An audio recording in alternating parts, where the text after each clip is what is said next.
In the early weeks of 1942, as battle raged in Western Europe and North Africa, the Japanese threat to invade Malaya and Singapore became a reality.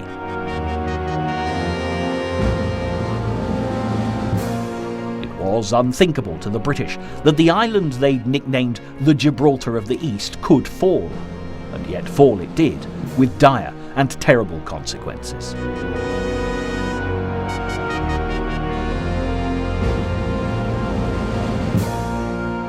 Some 80,000 prisoners of war were taken in Singapore, 50,000 more in Malaya. No wonder British Prime Minister Winston Churchill described it as the worst disaster and largest capitulation in British history.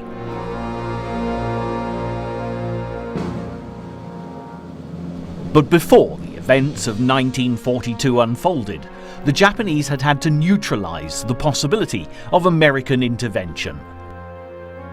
They were thirsty for resources, with no source of oil to speak of, and had lost a shattering 93% of their supply after US President Franklin D. Roosevelt ordered an embargo in July of '41.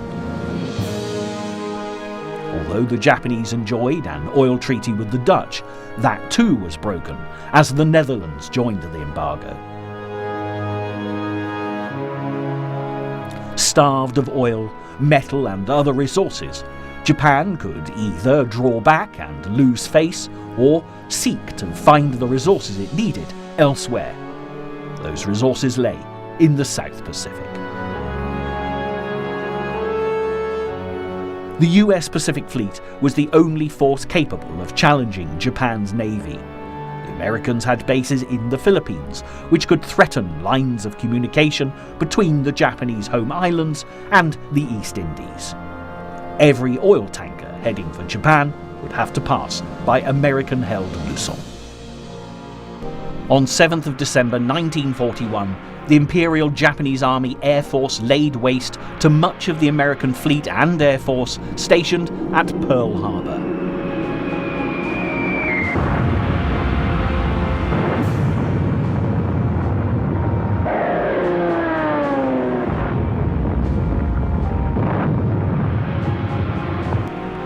It was a strike of such audacity, it almost defied belief. President Franklin D. Roosevelt described it as a date which will live in infamy.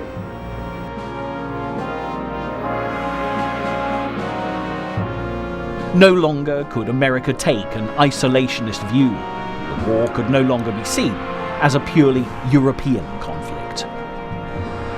On December the 8th, 1941, the US Congress voted that a state of war existed between the United States and Japan. On December the 11th, the Axis countries of Germany and Italy declared war on the United States. Congress immediately recognized the existence of a state of war with Germany and Italy. The US was now at war on all fronts. The conflict in the Pacific and the war in Europe had different causes. Part of the reason they became entangled was Adolf Hitler's decision to declare war on America in the hours after the Japanese attack on Pearl Harbor. Yet the Japanese had requested no help from him, and even if they had, he had none to offer. There were those in America who didn't relish the prospect of fighting in the Pacific and in Europe.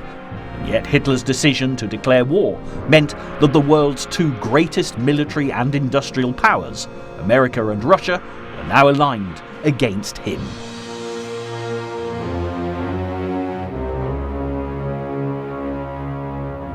The main cause of war in the Pacific, as we shall see, was Japan's decision to spread its empire further. What Britain had done 100 years before, Japan now sought to copy.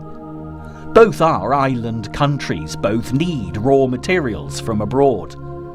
British fought and conquered foreign lands and brought their rich resources under their empire banner. Japan now sought to do the same thing. For the Japanese, there was no such thing as the Second World War. For them, It was the Greater East Asia War, a conflict that had begun not in 1939, but in 1931 with the invasion of Manchuria. China was the great enemy. With 65 million mouths to feed, Japan's military decided the only way to support the population was expansion. The Japanese had been cruel invaders of China, seeking the glory of empire, but also the wealth that lay beyond her borders in larger markets for her industry. However, the wealth Japan sought to take by invasion belonged at that time to European colonial powers. The French were in Indochina, the Dutch in the East Indies, and Britain in Malaya, Singapore, and Burma. With the colonial powers fighting a war in Europe, their military capabilities were stretched. Japan chose this moment to pounce. But if Japan was to be successful in moving against these old colonial powers, it had to keep the American Pacific Fleet from coming to their aid. The assault on Pearl Harbor gave them the edge they needed.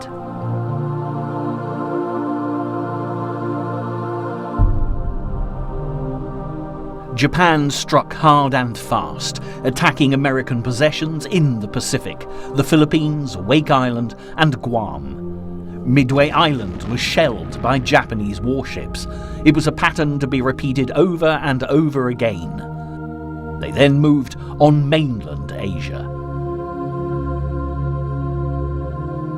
Hong Kong, what the Japanese called the citadel of British imperialism in China, was hit by air and sea. Airfields in Malaysia felt the full force of the Imperial Japanese Army Air Force. Singapore was bombed.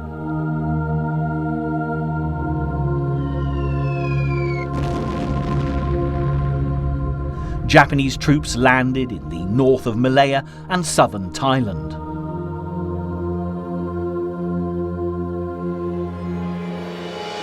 America's main airbase in the Philippines, Clark Field, came under attack.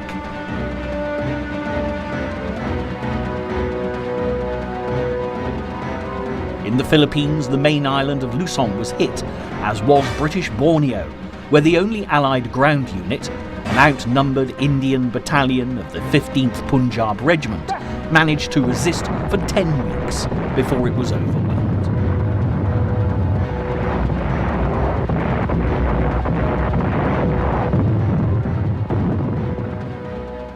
After a week of fighting, on Christmas Day 1941, the British garrison at Hong Kong fell. It had held on longer than anyone had expected. Isolated at the southeastern tip of China, Hong Kong had been considered expendable, yet 6,000 defenders had held off 40,000 Japanese. The end came when the colony's reservoirs were taken. There was nothing to do but surrender. The Japanese campaign in Burma took much longer. Burma was a prize highly sought.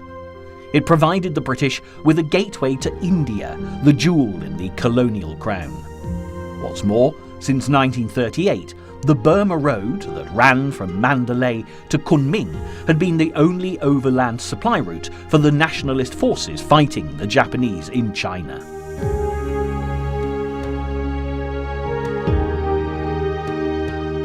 With the Americans wrongly believing that China would contribute a mighty force to help the defeat of Japan, it was essential that the road remain open and China was kept supplied.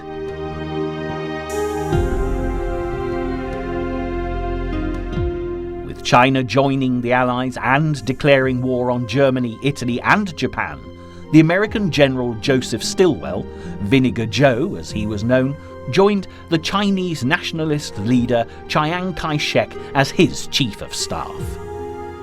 Though they were successful in repulsing a Japanese attack in China on January the 15th, their success was short-lived. The Japanese were already in Burma. They did not let the dense jungle hinder their ambitions. Where roads were blocked, they simply took to the undergrowth. British-trained Burmese forces were unable to halt their advance. Japan's first objective was Rangoon, Burma's only port. They reached it and took it in early March.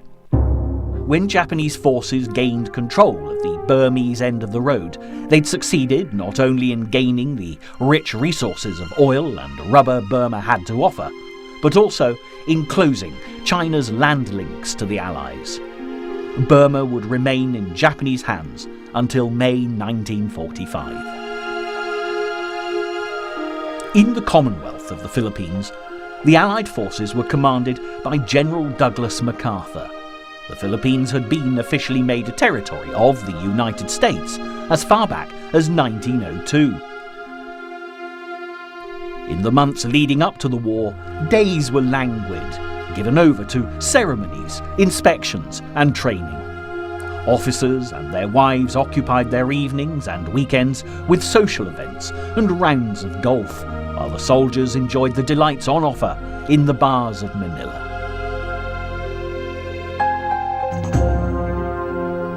Defending the thousands of islands that comprised the Philippines was a nightmare. They lay 8,000 miles from the American west coast, but only 200 miles from Japanese-held Formosa. To defend them, General MacArthur had the equivalent of 2 divisions of regular troops, 16,000 US regulars and 12,000 Philippine scouts. He could call on additional thousands of Philippine militia, but they were untrained and ill-equipped, hardly a force strong enough to stand up to the might of the Imperial Japanese Army.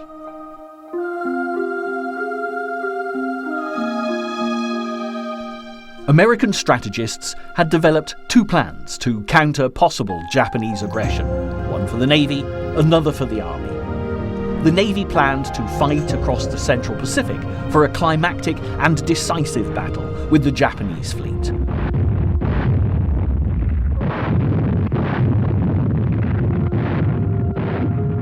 The Army saw no way to save the Philippines and favoured a strategic defence along an Alaska-Hawaii-Panama line.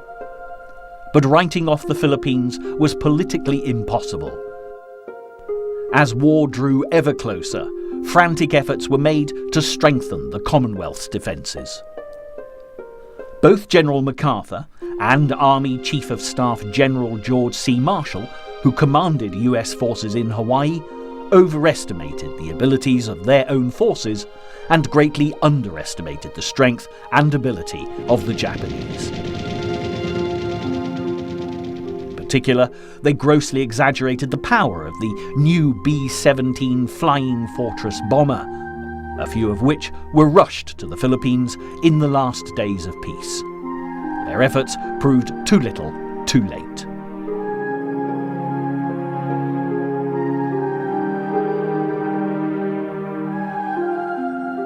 With the US Pacific Fleet paralysed at Pearl Harbor, the Japanese Imperial Army Air Force now turned their attention to the Philippines and caught the US Air Force on the ground.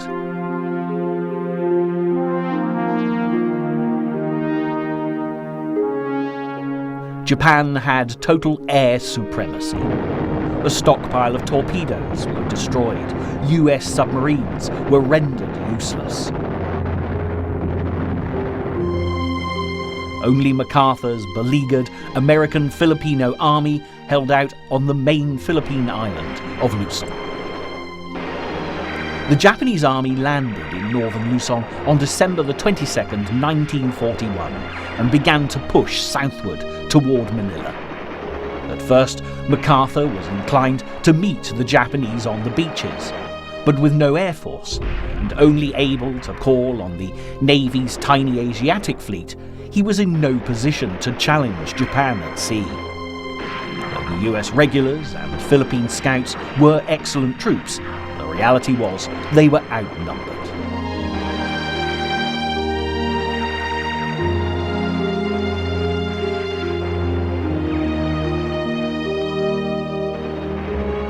After 2 weeks hard fighting, the American and Filipino troops withdrew to the Bataan Peninsula on the west side of Manila Bay.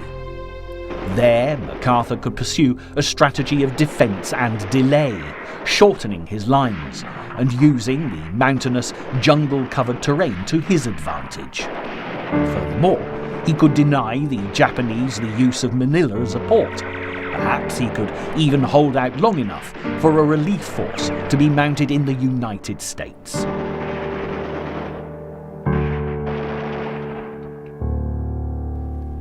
But it wasn't just bullets and shells the Allies were faced with. The Japanese launched a propaganda war in the skies over the Philippines, dropping thousands of leaflets on Allied troops, insisting they had no hope, pressing for their surrender. But there was no capitulation. On the 26th of December 1941, MacArthur declared Manila an open city. It would not be fought over. On January the 2nd, Manila and the US naval base at Cavite were captured. MacArthur directed operations from his base on the island fortress of Corregidor. Though the Bataan Peninsula was well fortified, it was horribly overcrowded, 106,000 troops and civilians.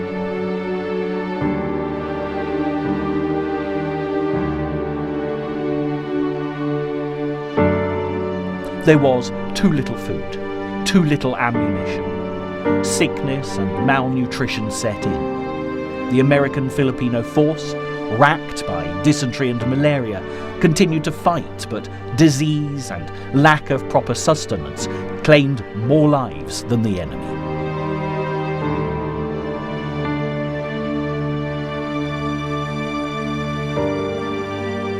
By March, it was clear that help from the United States was not coming. Nevertheless, the Allies valiantly held out for 4 months. Though the attempt to hold the Philippines was gallant, it was inevitably doomed. In February, General MacArthur received the order from President Roosevelt to leave. On March the 12th, he boarded a motor torpedo boat under new orders to take command of the communication lines between Australia and America that were now coming under threat. As he left the Philippines, he famously declared, "I shall return." The phrase became a rallying cry for the Allies.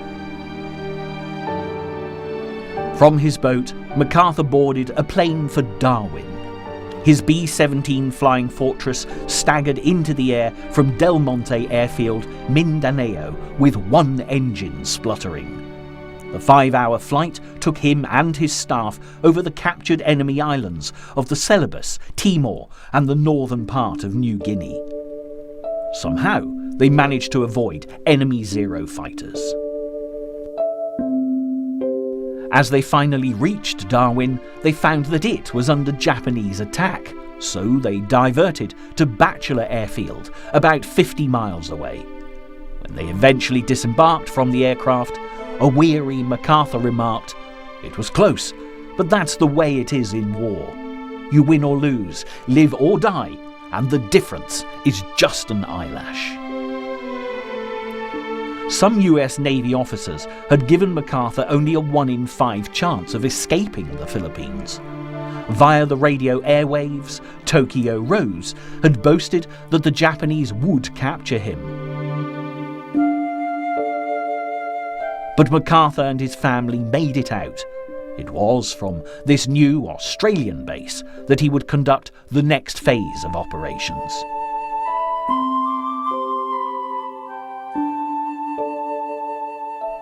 It would be over 2 years before he could make good on his vow. In October of 1944, he returned to the Philippines at the head of the American invasion force.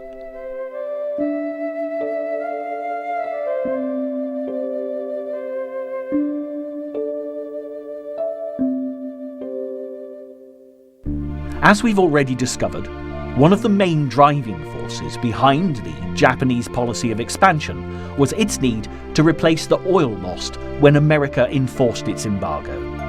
And so, with barely 18 months' supply of oil in reserve, the Imperial Japanese war machine invaded the oil-rich Dutch East Indies on January the 11th. A joint American, British, Dutch, Australian force under General Wavell had been formed to protect the curving chain of islands that begins in the northwest with Sumatra and continues south and east through Java, Bali, Flores and Timor, the latter just 400 miles off the coast of Darwin, Australia.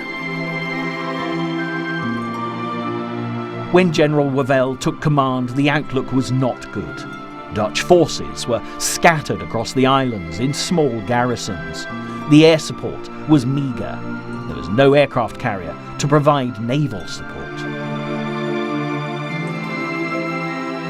The Japanese attacked southern Sumatra with 700 parachute troops on February the 13th. The threat to Java was imminent. On orders from Churchill, General Wavell left for India. This left Dutch forces under the command of Dutch Admiral Helfrich, 3 Australian battalions, a squadron of British tanks and 5 squadrons of the RAF. Together they engaged the Japanese in what became known as the Battle of the Java Sea.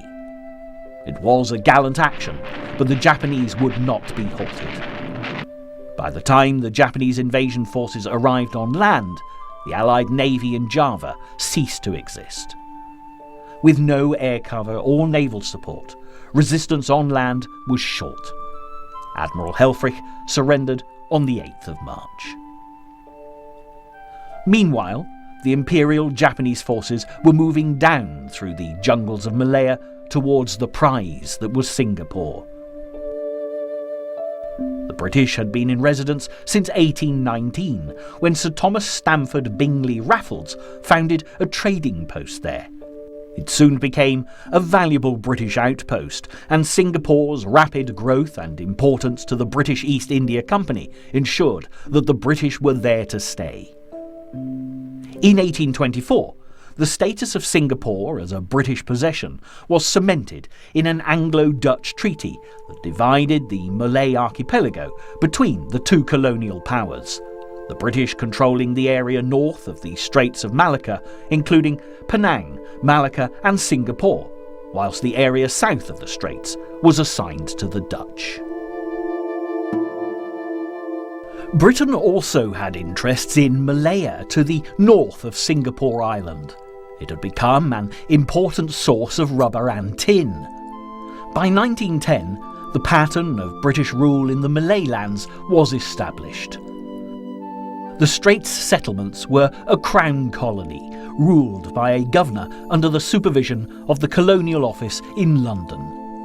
Their population may have been 50% Chinese, but all residents, regardless of race or creed, were British subjects that now faced a Japanese invasion force. In 1940, as First Lord of the Admiralty, Winston Churchill had been responsible for Singapore's defences. He was convinced that should the island be attacked, it would be by sea. He informed his cabinet colleagues that Singapore is a fortress armed with 5 15-inch guns and garrisoned by 20,000 men. It could only be taken after a siege by an army of at least 50,000. Furthermore, he noted that Singapore was as far from Japan as New York was from Southampton. He thought it impossible to maintain men and munitions over such a distance. He also didn't consider it plausible at that time that the Japanese, who he described as a prudent people, would extend themselves beyond the Yellow Sea and China, where they were already occupied. Surely they would not embark on so mad an enterprise so far from home. Churchill was wrong. Churchill dispatched 2 battleships, HMS Prince of Wales and HMS Repulse.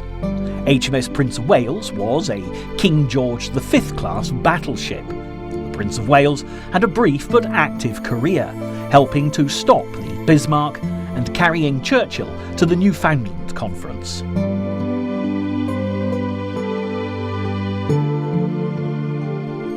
HMS Repulse was a renowned-class battlecruiser, the second to last battlecruiser built.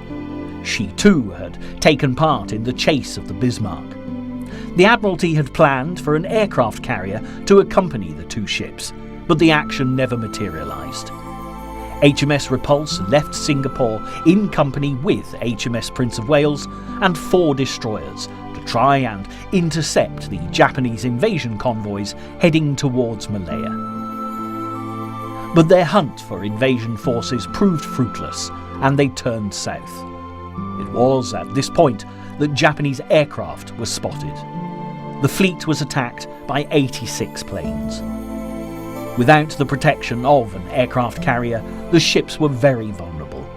The force the British thought to be an unsinkable deterrent was sunk, leaving the coast of Malaya exposed. General Yamashita could now make a move. His assault on Singapore would be down through Malaya, and as the British had been slow to send troops north from Singapore, Malaya was badly defended. The Japanese first encountered resistance from the 3rd Corps of the Indian Army defending the coast. These were quickly isolated and forced to surrender. Although the Japanese 25th Army was outnumbered by the Allies, General Yamashita concentrated his forces. He had just 30,000 men, the Allies 100,000 more. But despite their numerical inferiority, the Japanese pressed forward hard. On January the 14th, a company of Australians ambushed Japanese bicycle-mounted troops who were passing through a cutting that led to the bridge on the Sungai-Gemenche River. Despite inflicting heavy casualties in their first major confrontation with the Japanese, the Australians were eventually forced to withdraw. The Allies were unprepared when the Japanese left the roads and moved swiftly through the jungle. The jungle had been expected to slow the Japanese advance, but the Japanese didn't ride in trucks, they walked and rode bicycles. With Japanese superior close air support, armour, coordination, tactics and experience played to their advantage. The British had underestimated the military capabilities of their foe. The assortment of untrained pilots and inferior Allied equipment in Malaya, Borneo and Singapore at that time were no match for the Imperial Japanese Army Air Force. Their fighter aircraft, especially the Mitsubishi A6M0, were instrumental in achieving air superiority.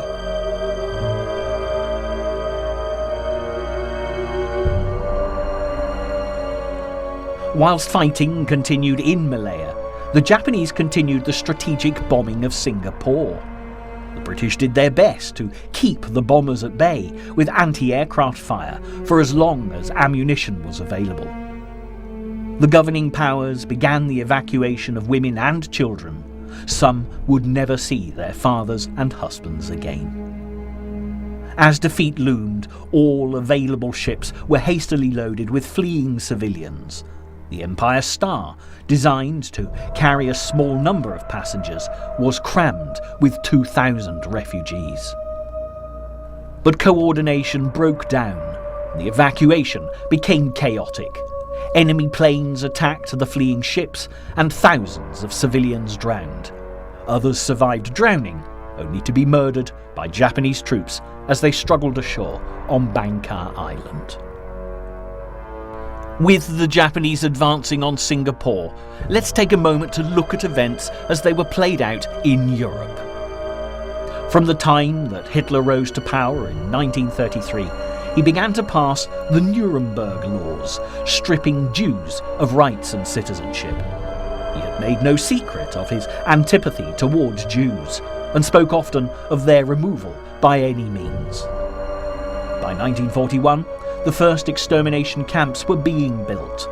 Belzec, Sobibor, Treblinka, Chelmno, Majdanek, and finally Auschwitz-Birkenau. On January the 20th, 1942, the Wannsee Conference was convened at Wannsee Villa, Berlin, and meeting to discuss the practicalities of mass murder.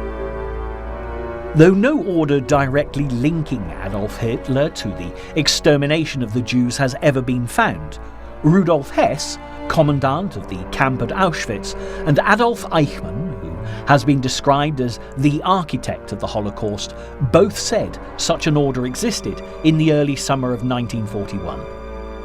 Writing in his diary, Joseph Goebbels, Hitler's Reich Minister of Propaganda, noted, "Regarding the Jewish question, the Führer is determined to clear the table. Now the World War has come. The destruction of the Jews must be its necessary consequence.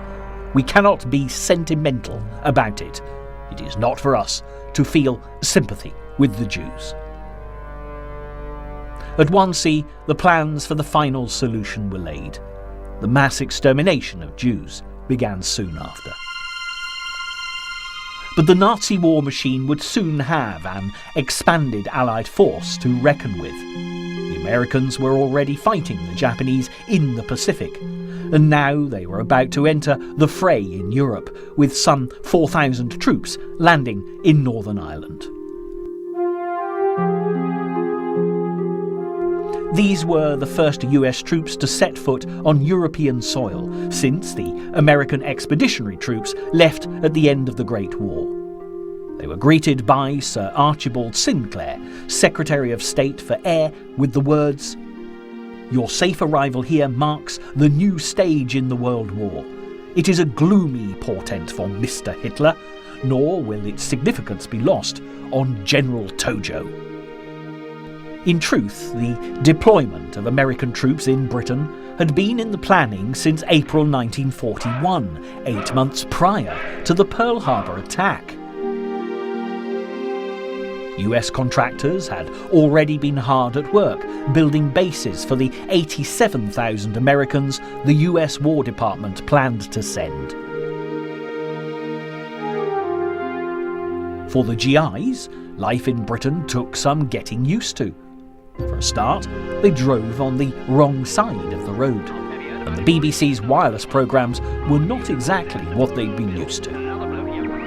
The United States War Department distributed a handbook, Instructions for American Servicemen in Britain, to advise them on the peculiarities of the British, their country, and their ways. The guide was intended to alleviate the culture shock for soldiers taking their first trip to Great Britain, or for that matter, abroad. One passage read, "The British don't know how to make a good cup of coffee. You don't know how to make a good cup of tea. It's an even swap." There were explanations of everything the GI might encounter, from weights and measures to money, rationing and sports. Baseball may have been the national pastime back home, but in Britain, cricket was the summer sport. For some Americans, the nuances of the game were just a little too exciting. Very well played, sir. The arrival in Britain of rich relations from across the Atlantic meant the arrival of American supplies. Suddenly, Brits, especially young women, were being offered items that had been rationed since 1940. Butter, bacon, sugar, jam and eggs. Cheese and canned fruit appeared on the kitchen table, and suddenly there was a plentiful supply of nylon stockings and chewing gum.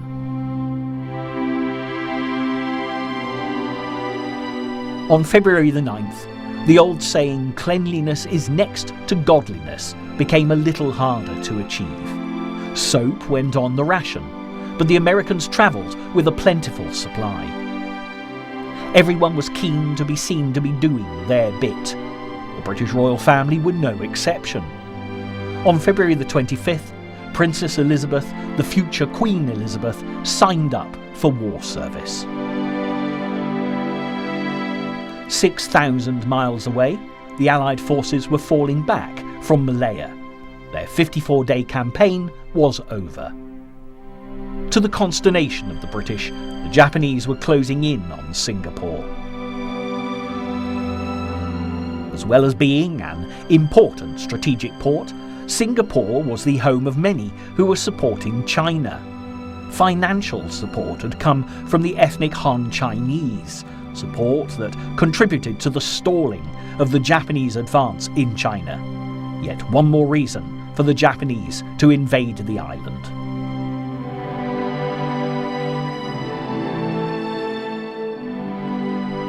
The Allies hung on, facing a determined Japanese assault. For General Yamashita, it was a nervous time, as he would later recall. My attack on Singapore was a bluff that worked. I had 30,000 men and was outnumbered more than 3 to 1. I knew that if I had to fight for long for Singapore, I would be beaten. That is why the surrender had to be at once. I was very frightened all the time that the British would discover our numerical weakness and lack of supplies and force me into disastrous street fighting.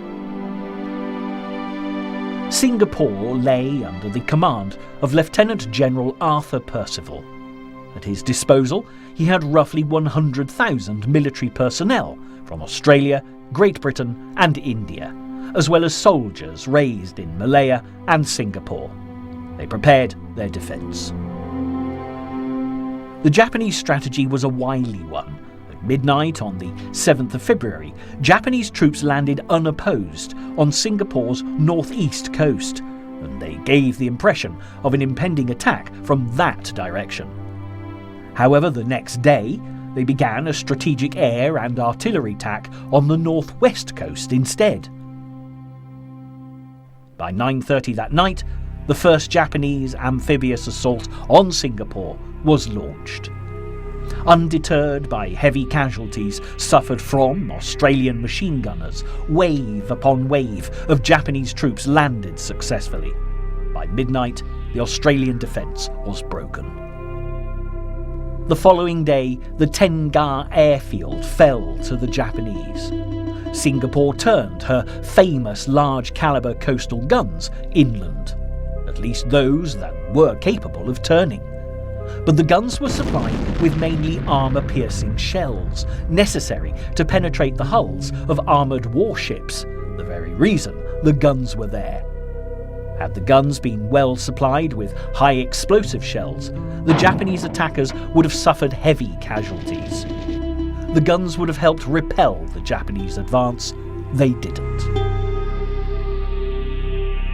With his troops well established on the northern shores, Yamashita's next objective was Bukit Timah, commanding the northwestern approach to Singapore town. Yamashita called upon Percival to surrender, but Percival had strict orders to fight till the end. A bitter battle was fought where the Japanese 18th Division faced the 1st and 2nd Battalions of the Malay Regiment, supported by men from the Australian forces. The Allies fought stubbornly and kept the Japanese onslaught at bay until the midnight of 12th of February. But as the odds grew too great, the Malay Regiment retreated. Up on Bukit Chandu, Allied soldiers ran out of ammunition, but refused to give up. They engaged the Japanese in hand-to-hand combat, but it was no use. By the afternoon of 14th of February, Bukit Chandu was taken. By this time, the Japanese advance had forced British troops to fall back to a perimeter around the municipality. This was their last defence. Around this, the Japanese converged. The end was imminent.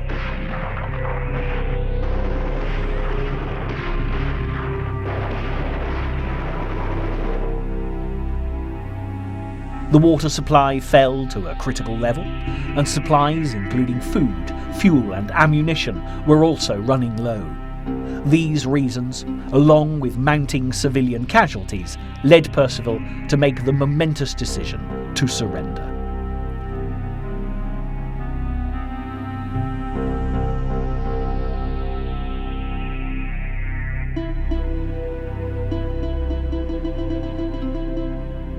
On February the 15th, 1942, at 6:15 p.m, in a makeshift conference room in the Ford Motor Company factory in Singapore, General Arthur Percival for the Allies surrendered the island to Lieutenant General Yamashita.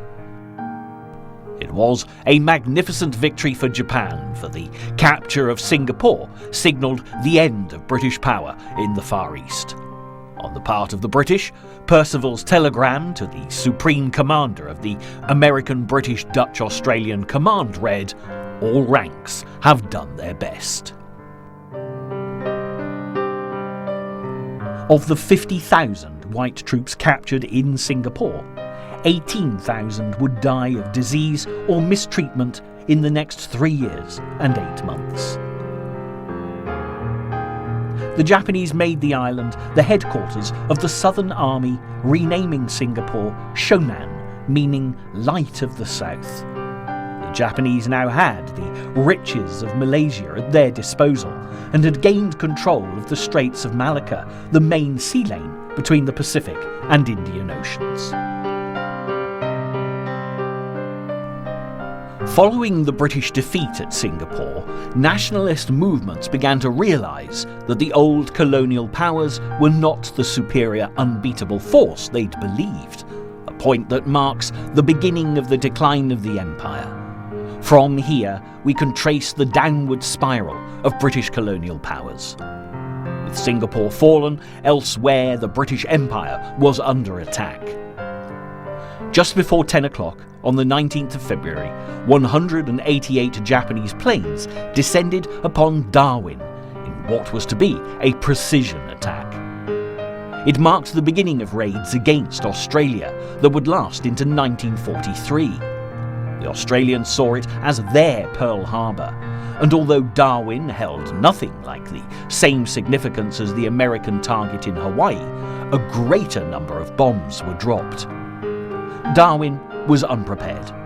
8 ships in the harbour were sunk, including an American destroyer, the USS Peary. A further 35 ships were damaged. None of the small number of available Allied planes managed to take off. All were destroyed or damaged. In just 40 minutes, the Japanese planes had achieved their goal and they turned for home. But another wave was to come. This time, there were 54 Japanese bombers, their target, the town and Darwin airfield. 250 dockside and port workers lost their lives that day. Somewhere between 300 and 400 were wounded. The true casualty figures were suppressed by the Australian government for fear of mass panic, but nonetheless, chaos ensued. Although February the 19th was a day for Japanese rejoicing, before the summer was out, the 4 Japanese aircraft carriers involved in the attack would be sunk during the Battle of Midway. Whilst Imperial Japanese forces were winning the day in the Pacific, their countrymen were experiencing something very different in America, where thousands of Japanese had made their homes. After Pearl Harbor, a Japanese face in America was not a welcome face. In reality, relations between the Japanese community and the wider American public had been crumbling for years. Farmers who resented competing against immigrant labour could now cite loyalty to the United States as a reason to mistrust anyone with a Japanese background. Even before Pearl Harbor, President Roosevelt had ordered the names and addresses of each American-born and foreign-born Japanese to be collected. All enemy aliens in California, Oregon, Washington, Montana, Idaho, Utah and Nevada were ordered to surrender what was described as contraband. This included shortwave radios, cameras, binoculars, and various weapons such as hunting knives and the dynamite used by farmers to clear land. Los Angeles Congressman Leland Ford wrote, "I do not believe that we could be any too strict in our consideration of the Japanese in the face of the treacherous way in which they do things." California voted to bar all descendants of natives with whom the United States is at war from all civil service positions. Prohibited zones were established, places forbidden to all enemy aliens. German, Italian and Japanese were ordered to leave the San Francisco waterfront areas. Soon, anyone designated an undesirable alien was moved from coastal locations of the US. California's Attorney General Earl Warren called Japanese Californians the Achilles heel of the entire civilian defense effort, and warned, unless something is done, it may bring about a repetition of Pearl. Farms were transferred from the hands of Japanese Americans to Caucasian tenants and corporations. Of primary concern was the continuation of production at full capacity. Japanese American farmers were told to continue their farm activities in the time before eviction, and the destruction of crops would be punished as sabotage. On February the 19th, 1942, President Roosevelt signed an executive order that began the roundup and evacuation of 120,000 Japanese Americans to one of the newly built 10 internment camps, officially called relocation centers. While Japanese Americans comprised the overwhelming majority of those in the camps, thousands of Americans of German, Italian and other European descent were also forced to relocate there. Though conditions were not good, they were nothing like the concentration camps set up by the Nazis. In Europe, the Nazis were not having it all their own way. Although German troops continued to lay siege to the Russian city of Leningrad, the city refused to fall. Leningrad was one of the primary targets of Hitler's Operation Barbarossa, and he had expected it to fall like a leaf. The first shells fell on Leningrad on September the 8th, 1941. The Red Army had been outflanked when the Germans encircled the city. But the city did not fall as Hitler imagined it would. It fought back and continued to fight back for 900 days. The city's almost 3 million civilians, including about 400,000 children, refused to surrender. Instead, they endured rapidly increasing hardships. January and February saw Leningrad plunged into the depths of an extremely cold winter. Lack of fuel meant that the use of electricity in homes was banned. Industry and the military took priority. Kerosene for oil lamps was unobtainable. Wood became the major source of heat in homes, with furniture and floorboards being burnt in most of them. The food needed to fight the cold was simply not available. If bread was obtainable, people had to line up in the bitter cold in the hope that some might be left by the time they got to the front of the queue. Over January and February, 200,000 people died of cold and starvation. Despite these tragic losses and the inhuman conditions, the city's war industry still continued to work. With no heating, no water supply, almost no electricity, and very little left to eat, the city still refused to succumb to the Nazis. The Germans were discovering that their enemies still had a lot of fight left in them. And while the Russians were holding out against Hitler, Winston Churchill was plotting the next phase of the war against him. In the corridors of power, the British Prime Minister's words rang loud in the ears of his military strategists. "The Navy can lose us the war," he said, "but only the RAF can win it. Our supreme effort must be to gain overwhelming mastery of the air. The fighters are our salvation, but the bombers alone provide the means of victory." On Valentine's Day 1942, Bomber Command issued Directive No. 22, which ended the recent period of aircraft conservation by the RAF, although attacks were still not to be pressed in the face of bad weather or extreme hazard. With the new Lancaster bomber entering service and equipped with a new navigation device called GEE, Bomber Command hoped that locating targets would be made much easier. 9 days later, one of the most influential figures of the Second World War took up his new command. Air Marshal Arthur Bomber Harris was appointed Commander-in-Chief of Bomber Command. Harris had a reputation of being a determined and forceful character. Harris was totally convinced that the bombing of Germany could bring the Nazis to their knees and strike a decisive blow towards winning the war. In early March, his bombers hit the Nazi-held Renault plant in the Paris suburb of Billancourt.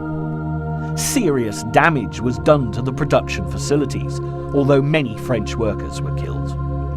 However, this successful raid was a much-needed morale boost for the bomber crews. On this same night, the Lancaster bomber made its operational debut, laying mines off the French port of Brest. Of the 235 RAF planes that took off, only one failed to return. 5 days later, the RAF made a raid on Essen, home of a Krupp's factory. Krupp's produced submarines, tanks, artillery, naval guns, munitions, and other armaments for the German military.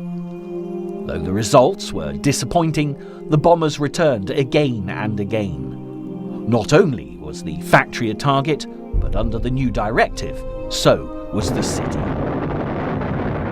It was a prelude of what was to come.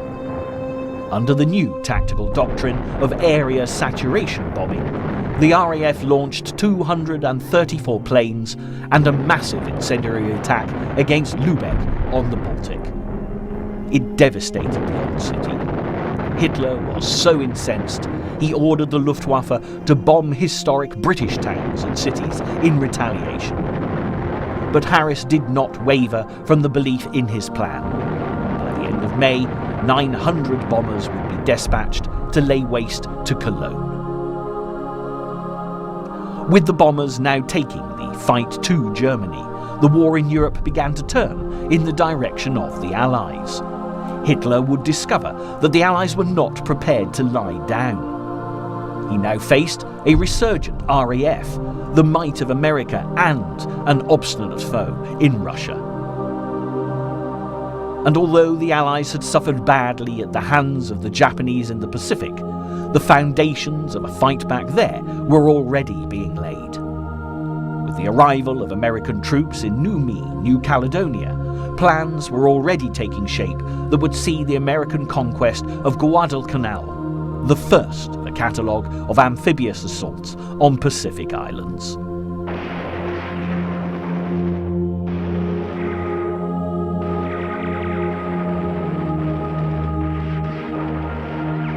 With both the Battle of the Coral Sea and the Battle of Midway on the horizon, the Japanese would soon realise that the relatively easy ride they had in taking their new possessions would come to an end. The Allies were fighting back.